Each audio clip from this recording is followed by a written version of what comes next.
சிம்பிளா சொல்லணும்னா, linking words அப்படிங்கிறது 2 சென்டென்ஸ அதாவது 2 வாக்கியங்கள சேர்க்கிறதுக்காக யூஸ் பண்ற வார்த்தைகள். இல்லன்னா நம்ம இப்படி கூட சொல்லலாம். 2 ஐடியாஸ கனெக்ட் பண்ற வேர்ட்ஸ் அப்படி கூட சொல்லலாம். லிங்கிங் வேர்ட்ஸ நம்ம எதுக்காக யூஸ் பண்றோம் அப்படின்னா, அது வந்து ஒரு சென்டென்ஸ கரெக்ட் பண்ணும். அண்ட் நம்மளோட சவுண்டும் கரெக்ட்டா இருந்த மாதிரி இருக்கும்.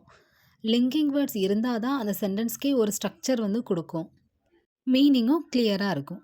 இப்ப நம்ம எக்ஸாம்பிள் பார்க்கலாம். I was tired. I went to work. நான் டயர்டா இருந்தேன். நான் வொர்க்குக்கு போனேன் அப்படின்னு நம்ம சொல்றோம் இதுல.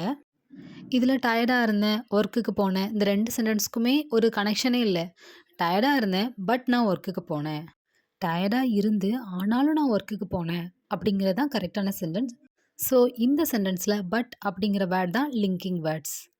ஸோ கரெக்ட்டான sentence I was tired but I went to work. So linking வேர்ட்ஸ்னா என்ன? அதோட யூசேஜ் என்ன? அப்படிங்கிறத நம்ம இப்ப லேர்ன் பண்ணிட்டோம்.